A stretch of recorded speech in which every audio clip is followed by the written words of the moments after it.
Olá, seja muito bem-vindo a mais um programa Movimento Empresarial. Eu sou o Rogério Bon e nós estamos sempre na parceria com ela, Ana Paula Rodrigues Bon. Tudo bem, Ana Paula? Olá, Rogério. Olá a todos. Tudo bem? No programa de hoje, nós vamos conversar com Janaína Crespo. Ela que é mentora, especialista em estratégia de expansão de negócios femininos, além de participar de diversas entidades empresariais. Também vamos falar com a editora da Editora Bestiário, Raquel Schmidt-Prim, responsável pelo lançamento de diversas obras por esta tão conceituada editora. Você sabe, o programa Movimento Empresarial tem o apoio da Latace. Ana Paula. E se você quiser vir aqui ter momentos incríveis e tomar bebidas premiums, pode vir para a Latace, que aqui eles têm happy hours, almoços, uma variedade de vinhos, cachaças e muito mais.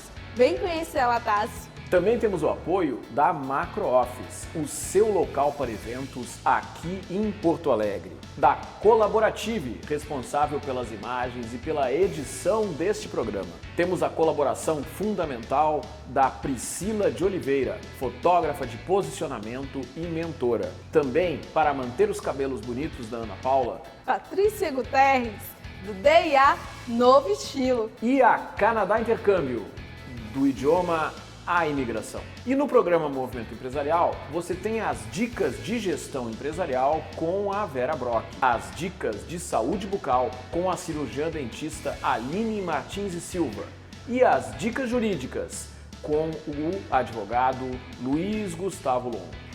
Tudo isso e muito mais no programa Movimento Empresarial a partir de agora.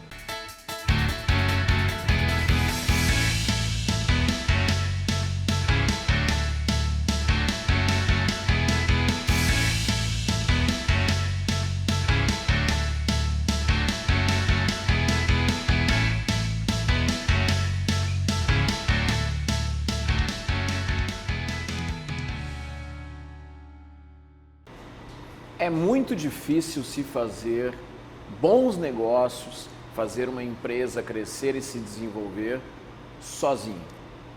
Cada vez mais os empresários percebem que além de se ter uma conexão com o seu cliente, com os seus colaboradores, é fundamental criar uma rede e essa rede colaborar com o seu próprio desenvolvimento e a sua empresa colaborar com o desenvolvimento desta rede.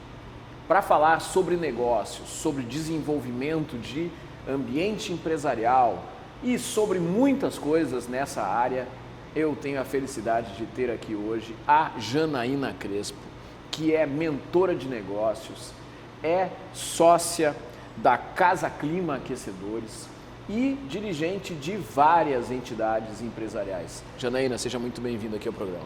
Tudo bem, Rogério? Um prazer estar aqui conversando com vocês. Tudo bem, pessoal que está nos assistindo?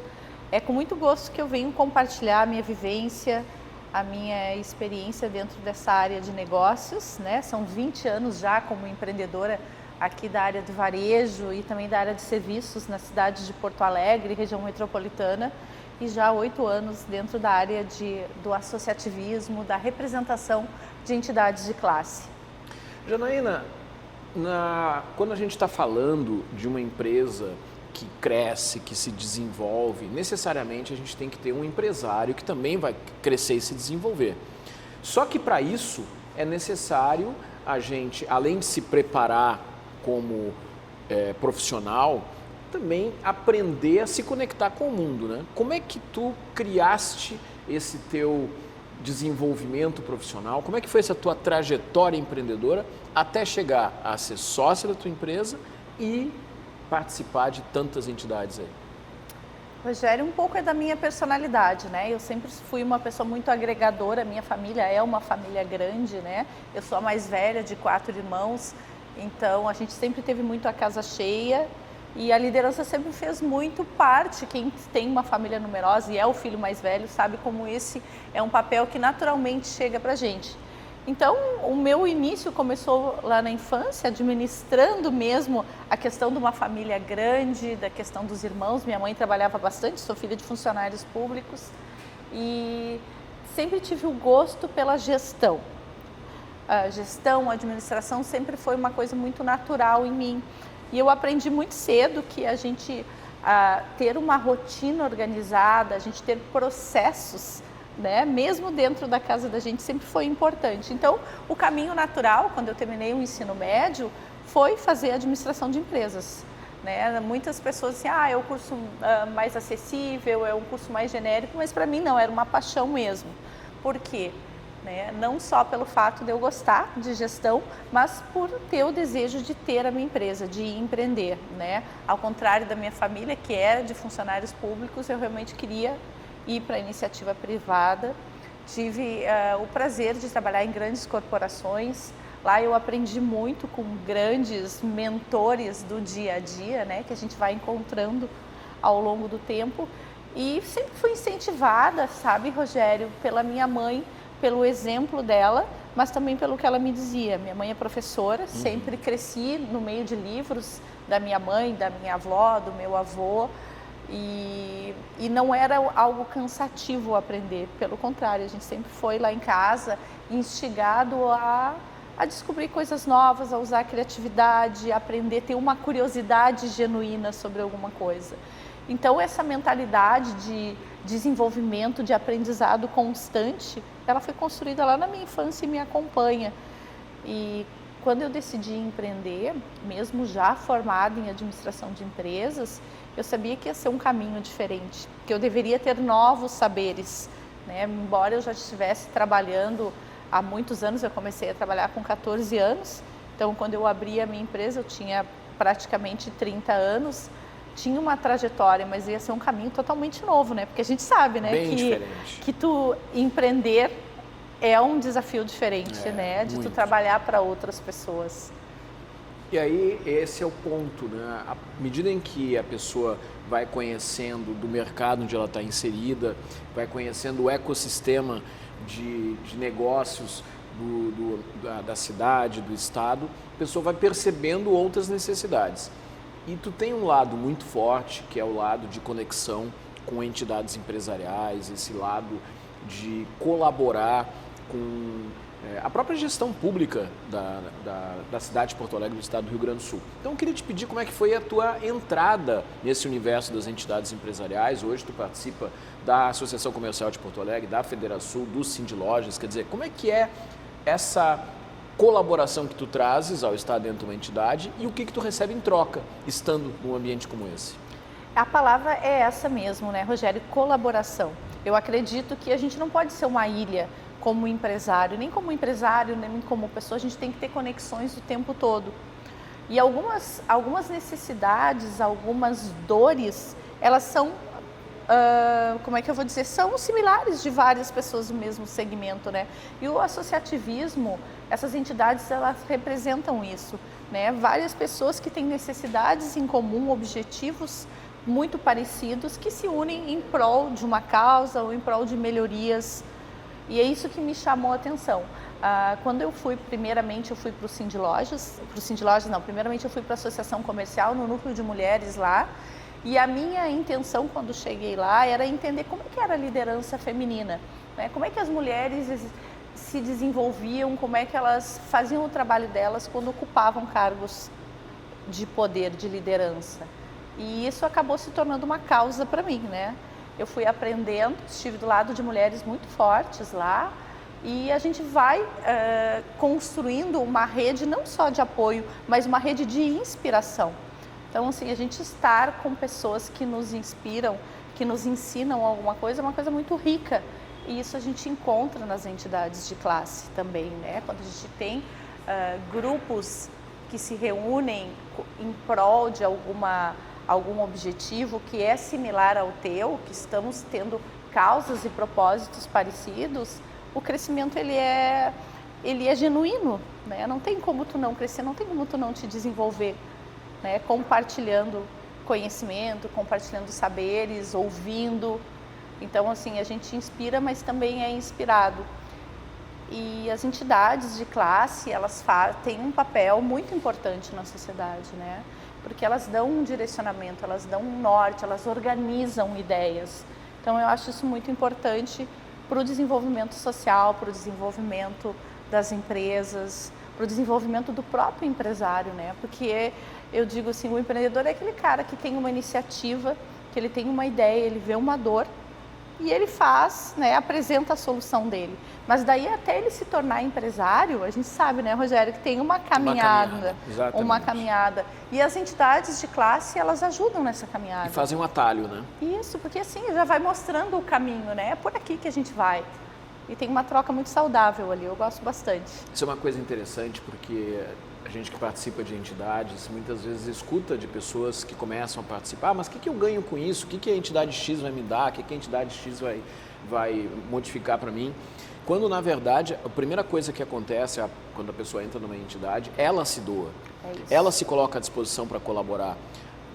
Não é uma questão de parafrasear o John Kennedy, mas o que eu posso fazer pelo meu país? Não espera que ele faça alguma coisa por ti. O que eu posso fazer por uma entidade? Não espera que ela faça algo. E à medida em que tu te doa, tu recebe em troca dos teus pares, da própria instituição. Então, na tua visão, que tipo de benefício que a gente pode enxergar para uma pessoa que está lá dentro de uma entidade de classe? Será que essa troca, esse fortalecimento é a única coisa, ou isso também é possível geração de negócios, novas conexões, novas parcerias? Voltando um pouquinho, Rogério, eu acho que toda vez que a gente vai escolher um grupo, né, isso na vida da gente, nem necessariamente profissional, a gente tem que se identificar com ele. Então, antes de tu entrares, antes do empresário ele se engajar, como eu falo, numa entidade, conheça aquela entidade. Entenda, né, quais são os propósitos dela, quais são as bandeiras dessa entidade, a história dessa entidade, quem frequenta. Né? Eu acho muito importante a gente escolher as pessoas que vão sentar à mesa conosco. E tu saber quem são essas pessoas. Então, não é simplesmente pra ver assim... se tem aderência, né? Eu vou entrar nessa entidade. Não, tem a ver comigo, tem a ver com o que eu quero, com o que eu acredito. E depois, assim, o que eu quero lá? Eu quero fazer negócio. Todos nós queremos fazer negócio. Mas a entidade, ela faz com que tu faça bons negócios, entendendo aquilo que tu faz. Entendendo o tipo de relação. Porque lá tu encontra pessoas de vários nichos, com várias necessidades, mas nem sempre aquelas pessoas vão ser teus potenciais clientes. Né? E às vezes não é na entidade, nos associados daquela entidade, que estão os teus clientes, mas ali tu vai ter outros ganhos. Tu vai ter o ganho da experiência compartilhada, né? Tu vai ter o ganho do networking, alguém que sabe o que tu faz e ajuda a divulgar o teu trabalho e a tua marca. Muitas entidades, né, por exemplo, as que eu participo, oferecem cursos de capacitação, oferecem rodadas de negócio, então ela traz visibilidade também para o teu nome, para a tua marca e traz essa rede. Eu acho que é o grande valor, né, de participar da entidade é a rede de contatos, a rede de networking que se forma ali, né, Rogério? E além disso, a gente acaba tendo a possibilidade de acessar espaços que influenciam na tomada de decisão da gestão pública. Porque ao se participar das entidades e ter informação de rede e ganhar conhecimento de rede, nós somos chamados muitas vezes a participar de, por exemplo, a Frente Parlamentar do Empreendedorismo e da Desburocratização, que é uma iniciativa muito interessante que existe em Porto Alegre.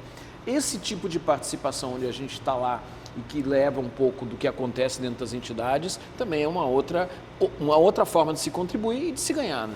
Com certeza, porque te aproxima, né? Te aproxima da gestão pública, que também é extremamente importante para o empresário. A gente entender as leis que nos regem, o cenário em que a gente está inserido, né, como empresa. Isso a gente não pode ficar, enquanto empresário, alheio ao que acontece na política, o que acontece na economia e o que acontece no judiciário, porque é isso que regula as nossas atividades, né, Rogério? Estar numa frente parlamentar faz com que tu entenda melhor o funcionamento. Como que funciona essa parte do executivo da nossa cidade? E uma outra coisa, Janaína, as pessoas que estão começando essa trajetória de empresário, de empreendedor, muitas vezes elas se focam no negócio, imaginando que a solução está dentro.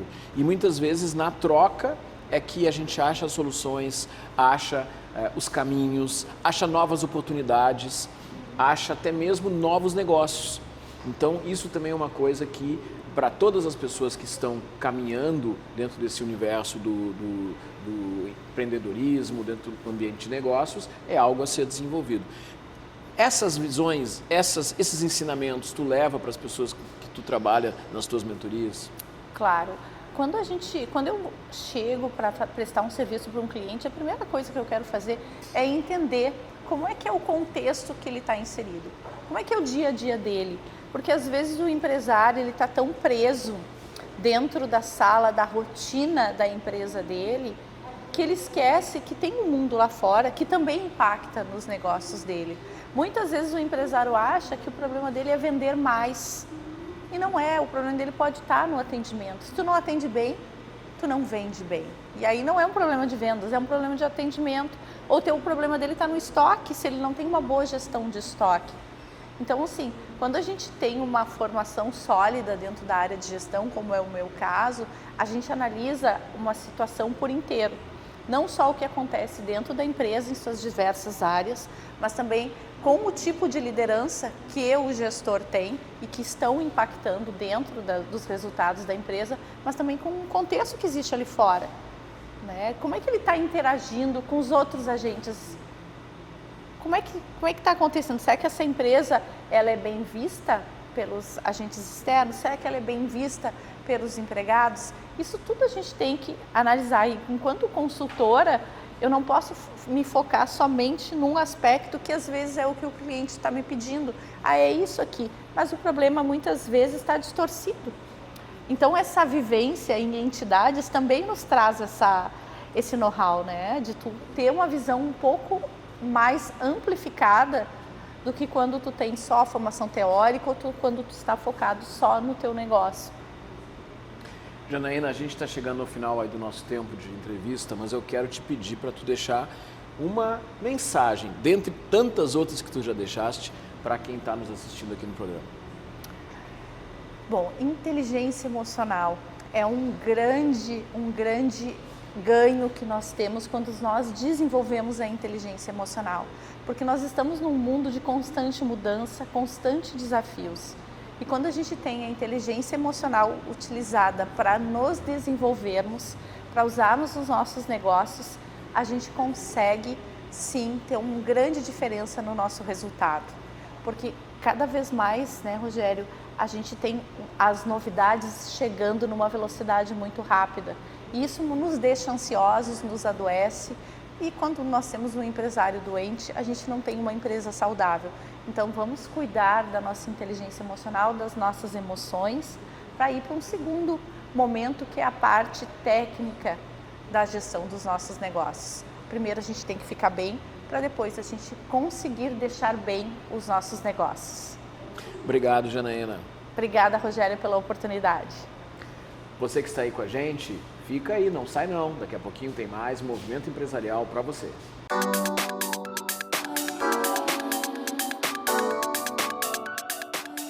Olá, eu sou a Vera Brock, sou CEO da Brock Delphi Educação, com doutorado em Economia pela Universidade de Ilhas Baleares, na Espanha, e com pós-doutorado em Educação pela Florida Christian University dos Estados Unidos. Sou palestrante, consultora, empreendedora, autora e pesquisadora. Nas dicas de gestão de hoje, para você, empresário, empresária, empreendedor, empreendedora, gestores, gestoras e os demais líderes, trago para vocês uma reflexão, uma forma para identificar como você está pensando que boa parte dos problemas da sua empresa não estão no mercado. Ao contrário, eles estão na sua empresa. Então pense, a sua empresa está sendo gerida de forma adequada?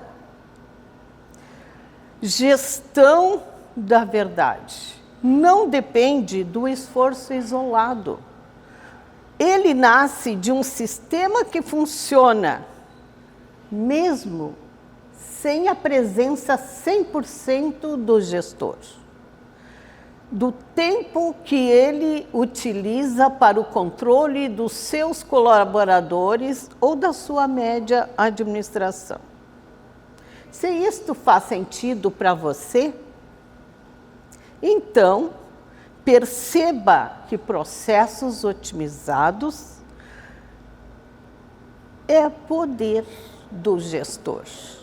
Em um cenário de tecnologia, de inteligência artificial, num cenário de inovação de processos, dita o ritmo do seu negócio.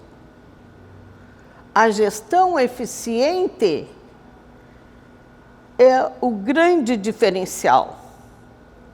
Ela passa a ser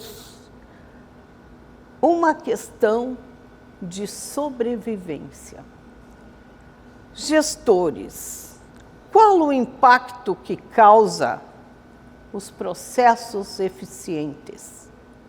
O que é uma empresa eficiente que cresce no mercado tem consistência?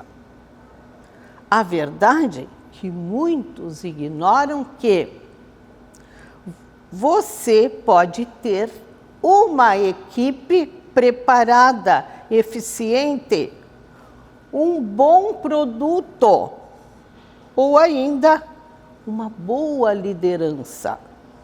Mas se os processos forem falhos e confusos, o crescimento da empresa trava. Pense nisto.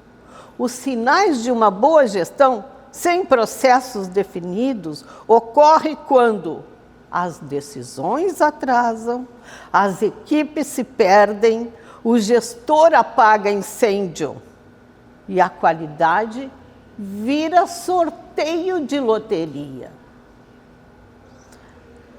A empresa vive o modo reativo.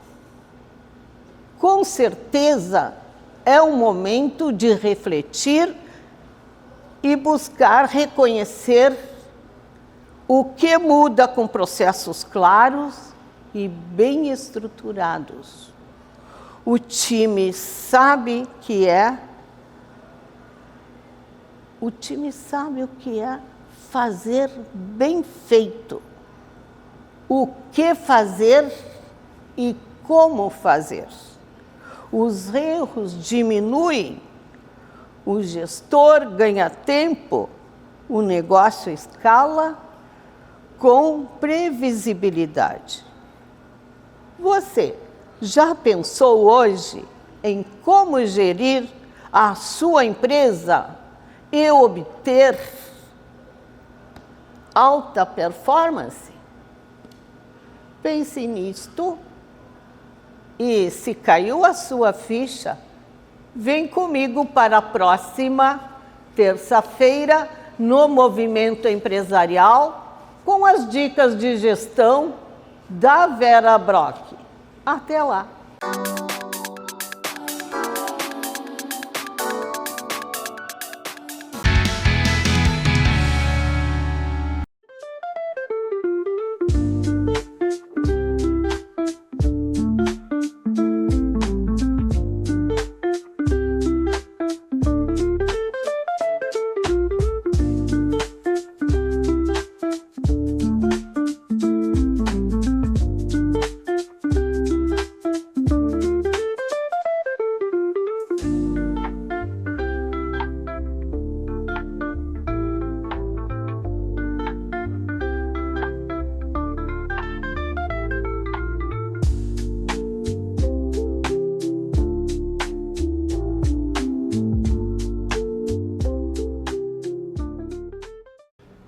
arte de colocar palavras uma do lado da outra, trazendo um significado, trazendo uma emoção, trazendo por vezes a imaginação para a pessoa que está com o livro na mão.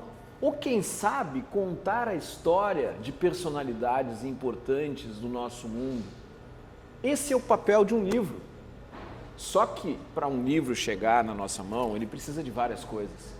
Uma delas precisa que alguém o escreva e precisa de alguém que o publique. Verdade. Transformar as palavras num livro palpável, né? Para a gente poder ler. Para falar sobre isso, está aqui Raquel Schmidt-Prim, que trabalha com edição de livros. E ela está aqui representando a editora Bestiário. Lembrando que o Roberto Schmidt-Prim já foi entrevistado aqui por nós também. Mas, Raquel, primeiro, muito obrigado por estar aqui com a gente. E eu queria te pedir... o convite. Legal. Queria te pedir para tu contar primeiro um pouquinho do teu mundo, na tua trajetória neste contexto das letras da editora, e depois vamos falar um pouquinho sobre os desafios que a gente tem hoje, né? Bom, perfeito. Bom, a editora Bestiário já está aí no mercado editorial há mais de 20 anos, quase 25 anos. Foi criada pelo meu pai e eu, né, a minha formação, eu sou formada em Direito, trabalho, né, sou servidora pública, e de uns anos para cá senti a necessidade de dar continuidade ao trabalho do meu pai e a tudo que ele construiu dentro do cenário, né, de cultura do Estado e do Brasil também.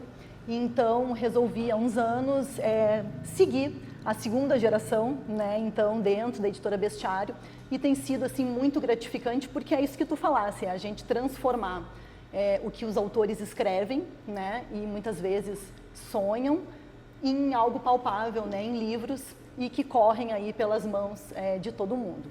Então, a editora Bestiário tem essa trajetória já muito consolidada, né, no mercado. Já temos algumas premiações aí nesse caminho, né, inclusive um prêmio Jabuti, que é a maior premiação, né, no cenário brasileiro. Então, esse tem sido o nosso trabalho, né? E o Roberto também, inclusive, é membro da Academia Gaúcha. Isso, o Roberto, meu pai, então, além de editor, ele também é escritor, ele tem quase 20 livros publicados, né, entre poesia, contos. É um artista também multifacetado, né, ele é fotógrafo, artista plástico, enfim. E então, seguindo esses passos dele, né, resolvi trazer aqui também alguns livros para vocês conhecerem. E como tu dissesse, né, livros de pessoas assim influentes, conhecidas aqui dentro do nosso estado, autores internacionais, né, nós temos mais de 20 autores de 20 países, né, então autores de outros países que a gente faz parcerias com alguns governos, como por exemplo, esse aqui é um autor alemão, autores de Luxemburgo, autores da África, né, então é muito interessante essa troca que a gente faz e que é possível fazer, né, com a cultura. Agora, Raquel, há mais de 20 anos eu escuto, os livros vão acabar, ninguém mais quer livro físico, as pessoas não compram mais livro físico, isso não interessa para as pessoas. É verdade isso? Eu acho que não é verdade. Eu acho que, claro, a gente tem muitos desafios, eu acho que o digital traz esse problema, vou falar assim, entre aspas, né? As pessoas acabam consumindo mídias digitais, e-books, mas eu acho que ainda o livro tem o seu espaço e eu acho que a gente... Sentir um livro. Exato, sempre tem os saudosos dos livros, né? E eu acho que a gente também tem que construir e cavar esse espaço, né? Então, assim, eu acho que o desafio que a gente tem hoje dos nossos futuros leitores, por exemplo, né? Então as crianças que estão muito conectadas, isso é um movimento amplamente divulgado e que a gente tem que incentivar a diminuição, né, do uso de telas. A gente tem o streaming, a gente tem as séries e a gente tem uma geração não só das crianças, mas nós também, cada vez mais imediatistas. Às vezes a gente não senta para ler um livro porque demora muito e a gente precisa de informação rápida, precisa consumir coisas imediatamente, né? Então, acho que a gente tem sim esse desafio, mas eu não acho que o livro vai acabar. E eu acho que a gente tem que cada vez mais buscar esse espaço, né? Eu até estava lendo uma reportagem que saiu sobre a lista dos livros mais vendidos. Não sei se chegasse a ver no ano de 2025, já estamos praticamente na metade do ano, né? E dentre os 10 livros mais vendidos, o primeiro livro é um livro de colorir. Olha só. Exatamente. E dentre os 10, 4 são livros de entretenimento, assim, de colorir, né? E apenas um livro seria um livro de literatura mesmo, não ficcional, que eu ainda estou aqui impulsionado por todo a questão do Oscar, né? Então a gente observa, analisando uma lista como essa, desafios também, né? De aonde a literatura se encaixa nesse esquema, né? Claro, as pessoas talvez estejam buscando um entretenimento mais calmante, talvez, diante de um mundo tão corrido, né? Então, eu acho que também está aí o desafio da gente impulsionar a literatura, principalmente a literatura de ficção, né? Que tem perdido o seu espaço, mas que é muito importante para a gente resgatar essa criatividade, né? Trazer o lúdico, né? Eu acho que também tem esse papel. Na tua percepção, como uma responsável por uma editora que lida com muitos autores, as pessoas estão se dispondo a escrever, ou será que a era das inteligências artificiais generativas está emburrecendo as pessoas? Então, eu acho que sim, eu acho que as pessoas estão escrevendo. Eu acho que é da natureza do ser humano buscar formas de expressões artísticas, né? Então, desde sempre, né? Desde que o mundo é mundo, desde que o homem existe, ele pinta, ele dança, ele canta e escreve, né? Então, eu acho que sim, eu acho que as pessoas continuam escrevendo. Nós, enquanto editora, recebemos muitos originais para apreciação, né? Então, eu acho que sim. E eu acho que a gente tem que pensar na inteligência artificial como uma ferramenta e não como um adversário, né? Então, uma outra reportagem interessante que eu li era a utilização da inteligência artificial com a Agatha Christie, né, fazendo ela personagem e dando aulas, baseado nos livros dela, nas palestras que ela deu e tal. Então eu achei interessante porque é justamente o que eu estou querendo dizer, que é usar a inteligência artificial como uma ferramenta, né? Porque ela nada mais é do que um buscador de informações, né? Ela tem a internet toda com ela, traz todas as informações possíveis e é uma ferramenta para nos auxiliar. Então, eu achei bem válida essa experiência, né? Porque justamente trouxe toda a expertise dela enquanto autora, que se tem gravado e consolidado, para passar essa informação adiante e ensinar, né? Então, usar a inteligência artificial como um aliado, tanto na nossa escrita quanto no nosso aprendizado, eu acho que é válido, a gente não pode encarar como um inimigo, porque ela está aí, né? Está posta. Agora, para as pessoas que não conhecem, como é que é o processo da criação de um livro? Quer dizer, eu tenho uma ideia, como é que isso se transforma em algo que está na prateleira de uma livraria ou que eu vou comprar por uma Amazon da vida? Bom, aí é que está a genialidade do autor, né? Mais do que do nosso papel de editora, né? Mas aí é que está o papel do autor de escrever, né? De conseguir traduzir as palavras em algo cativante, né? E o trabalho da editora vai ser, então, transformar isso num livro bonito, bem feito, né, de qualidade. E, a partir daí, mais um desafio, que é a divulgação e o alcance, né, levar esse produto, né, que também não deixa de ser um produto, para o consumidor final, né, porque também é um produto e é um comércio, né. Isso, sim, hoje é um desafio no ponto de a gente conseguir fazer isso através de livrarias, porque a gente tem, claro, as grandes plataformas, né, que acabam tomando um grande espaço e tem um alcance imensurável, né? Então a gente acaba ficando um pouco refém disso também e de ter que disponibilizar todo o nosso material nessas plataformas, né? Então a gente tem esse desafio muito grande que é divulgar para que esses livros cheguem, né, nos nossos leitores. Que hoje os livros eles são editados em meio físico, mas Sim. simultaneamente também em meio digital, e eu posso escolher se eu quero comprar um livro físico ou se eu quero comprar um livro digital. Perfeito. É por aí? É por aí, mas eu ainda vejo, até a gente sugere muito assim para o pessoal que vai fazer o livro, vamos fazer primeiro ele em forma física, né? Porque eu acho que o livro físico ele ainda tem esse carinho a mais, esse calor a mais, né?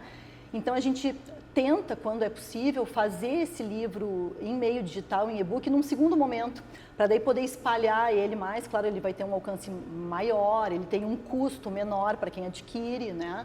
Um custo de confecção menor, então ele tem essa capacidade de atingir um público maior também. Mas, como eu disse antes, eu acho que o livro físico tem sim o seu espaço e é importante a gente manter esse espaço vivo também, né?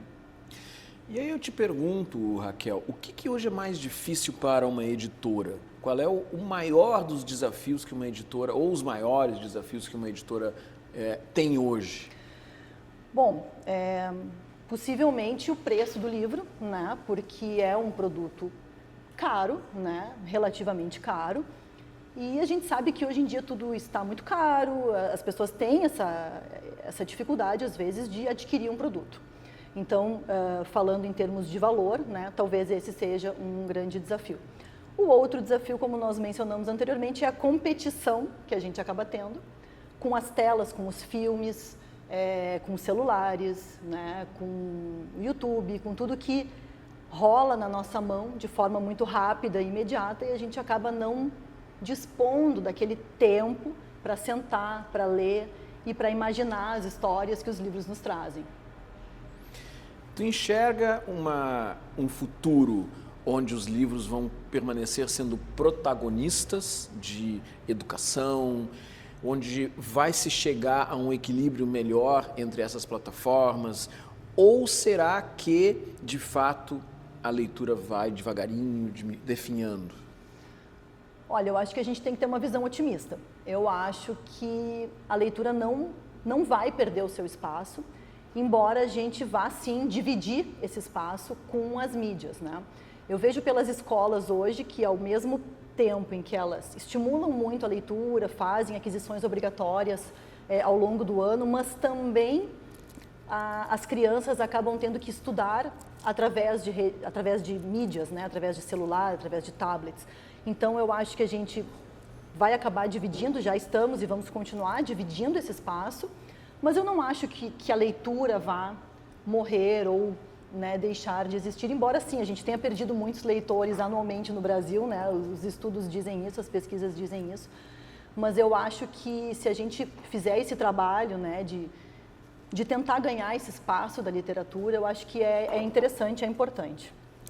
Tu trouxeste aqui vários livros, falaste em autor alemão. Eu trouxe, por exemplo, alguns livros de literatura japonesa, nós hoje somos a editora que mais publica livros japoneses no Brasil. Então, eu trouxe aqui alguns exemplares de literatura japonesa, como esse aqui, que inclusive é do Roberto, do meu pai, né? Poemas Japoneses de Morte. Livros de autores estrangeiros que participaram da Feira do Livro, né? Nós participamos ativamente da Feira do Livro aqui de Porto Alegre. Na edição passada da feira, fomos a editora que mais tivemos autores autografando, né? Foram quase 60 autores. Então, esse autor aqui, por exemplo, que é de Luxemburgo, né? Esteve aqui. O Guy Heminger teve autografando, né, e participando da feira. No ano passado nós tivemos esse aqui, Laif Rand, que também é alemão, também esteve aqui participando.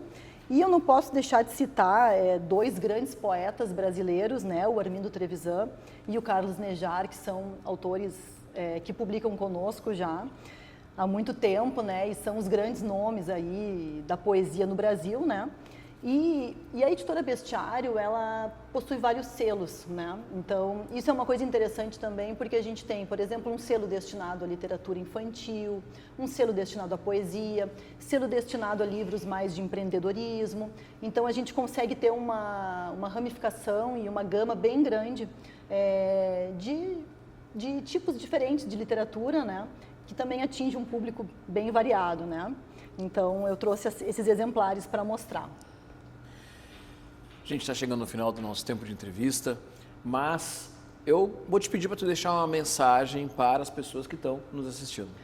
Bom, a minha mensagem não pode deixar de ser o estímulo à leitura, né? Eu sei que é difícil, que às vezes as telas e o dia corrido nos ganham, mas a gente tem que sim parar, dedicar, que seja 20 minutos a ler alguma coisa interessante, porque eu tenho certeza que cada leitura que a gente faz nos soma muito. Raquel Schmidt-Prim, da editora Bestiário, muito obrigado por ter vindo aqui ao programa. Eu que agradeço, é sempre muito importante a gente vir conversar sobre a cultura aqui no nosso estado. Você que está nos assistindo, fica aí. Daqui a pouquinho tem mais Movimento Empresarial.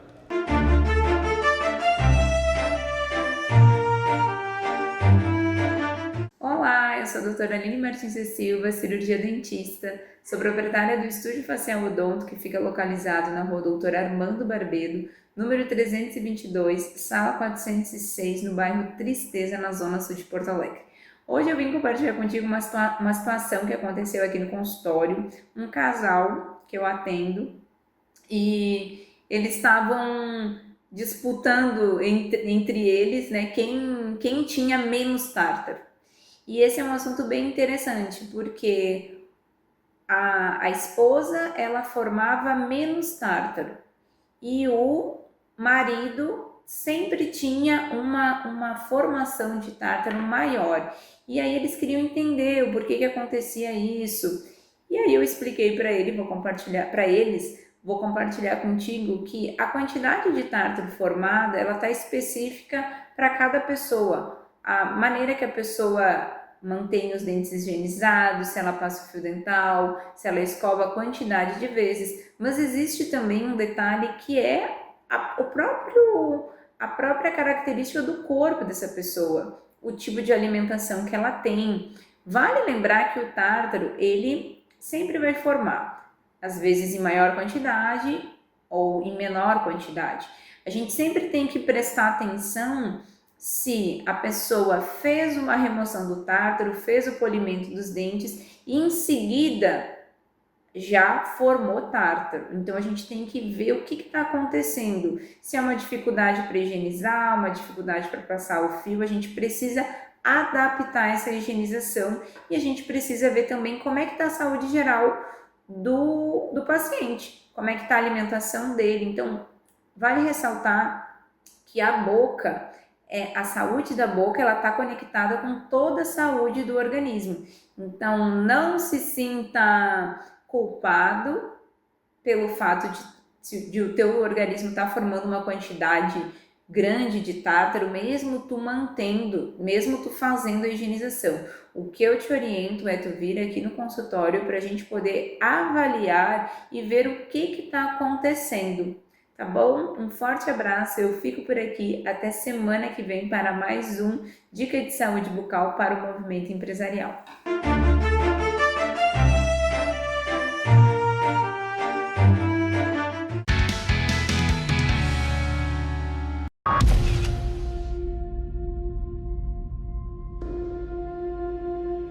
Nessas horas, a gente gostaria de poder ajudar a mudar realidades pelo mundo. E a gente pode ajudar. Com um gesto simples.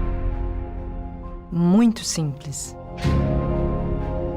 Quanto mais gente doar, mais pessoas podemos ajudar. Nos lugares mais remotos, nas crises mais agudas, juntos nós podemos ajudar a salvar vidas. Doar para Médicos Sem Fronteiras é levar cuidados a quem mais precisa. Juntos, podemos fazer a diferença. A nossa doação não tem fronteiras. Junte-se a nós. Faça sua doação para Médicos Sem Fronteiras. doe.msf.org.br.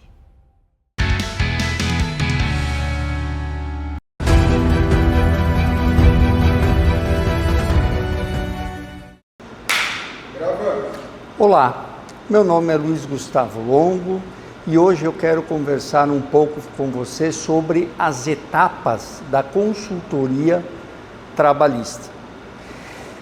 Vivemos num Brasil onde há uma insegurança jurídica muito grande.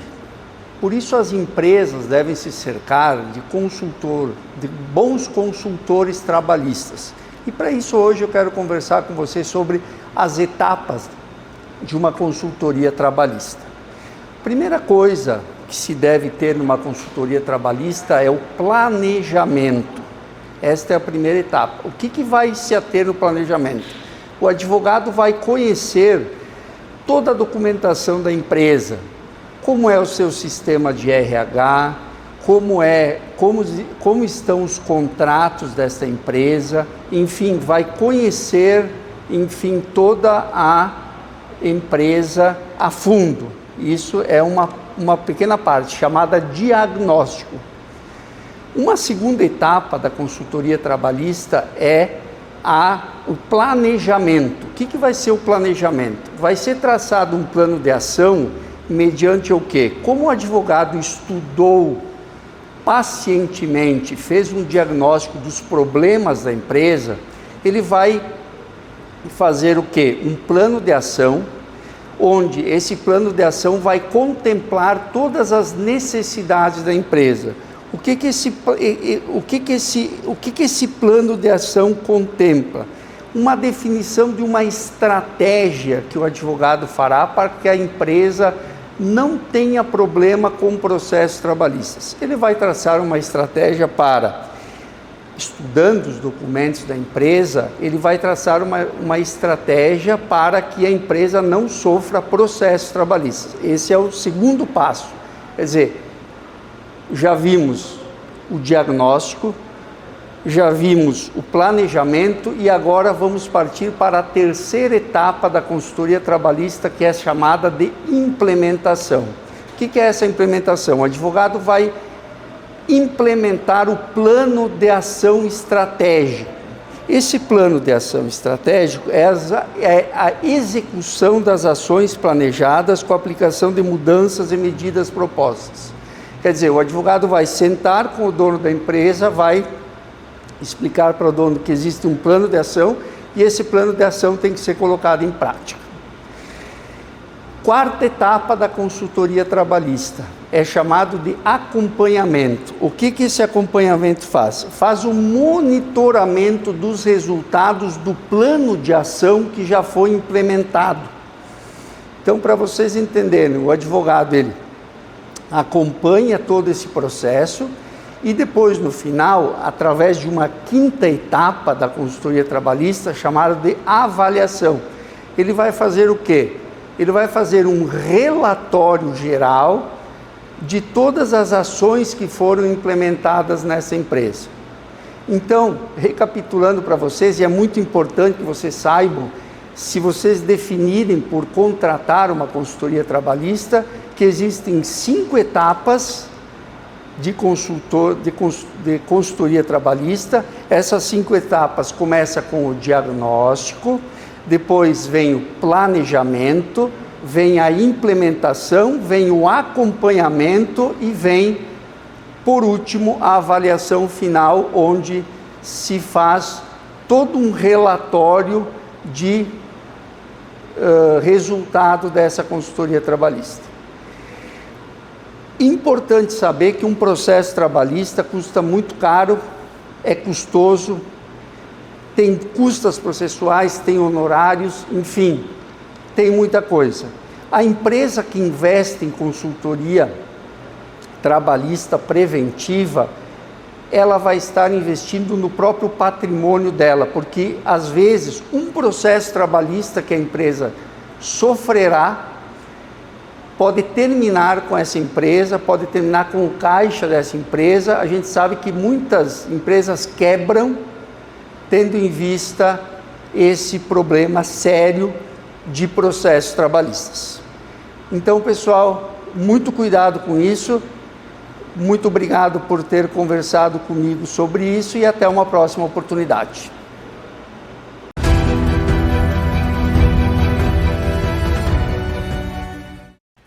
Você gostou do programa? Que legal! Então, você pode estar aqui com a gente. Você pode vir aqui na Lattice, participar da gravação e até mesmo conversar com os nossos entrevistados, fazer uma pergunta para eles. Basta se inscrever através do direct lá no nosso Instagram e a nossa produção vai entrar em contato com você e vai te dar todas as informações. Ana Paula. Todas as terças-feiras, às 20 horas, estamos aqui na Poa TV, Canal 6. Semana que vem, nos vemos de novo.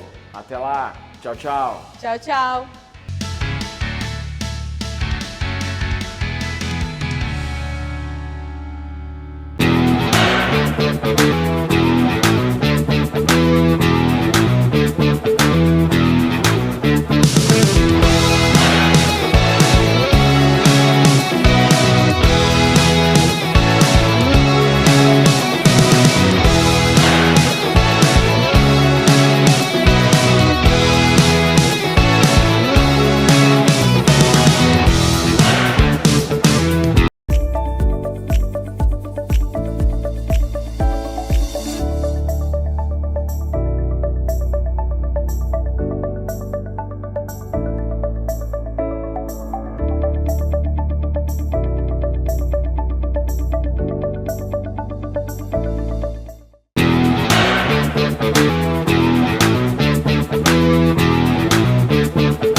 Nessas horas, a gente gostaria de poder ajudar a mudar realidades pelo mundo. E a gente pode ajudar, com um gesto simples. Muito simples. Quanto mais gente doar, mais pessoas podemos ajudar. Nos lugares mais remotos, nas crises mais agudas, juntos nós podemos ajudar a salvar vidas. Doar para Médicos Sem Fronteiras é levar cuidados a quem mais precisa. Juntos podemos fazer a diferença. A nossa doação não tem fronteiras. Junte-se a nós. Faça...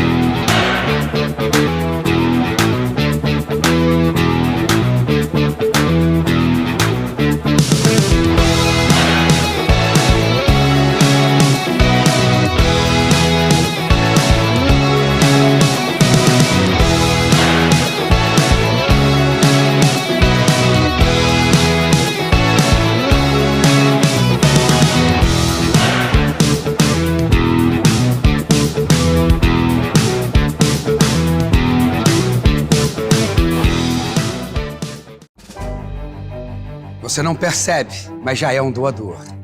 Quantas vezes você já doou o ombro para um amigo? Doou o seu tempo para escutar alguém? Quando você ama, no fundo, você está doando o seu coração. Empatia, solidariedade, amor, humanidade. Tá tudo dentro de você. Seja você também um doador de órgãos. Avisa sua família. Quando você doa, o amor vive.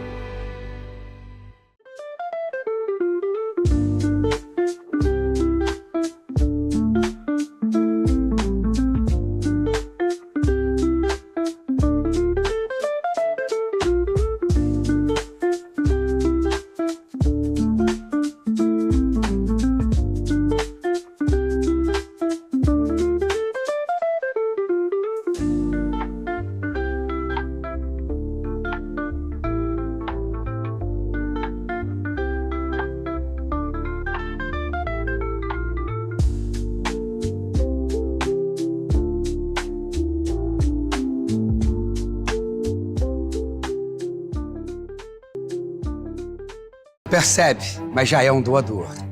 Quantas vezes você já doou o ombro para um amigo? Doou o seu tempo para escutar alguém?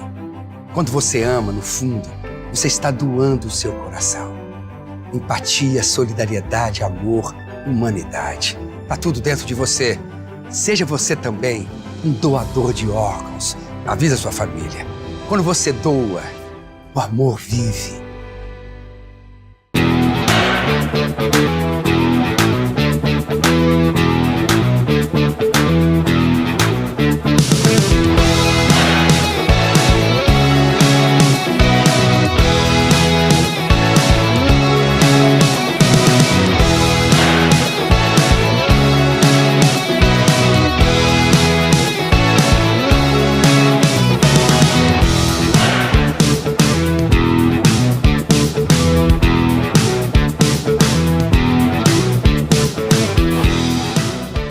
Para um amigo. Doou o seu tempo para escutar alguém? Quando você ama, no fundo, você está doando o seu coração. Empatia, solidariedade, amor, humanidade. Tá tudo dentro de você. Seja você também um doador de órgãos. Avisa sua família. Quando você doa, o amor vive.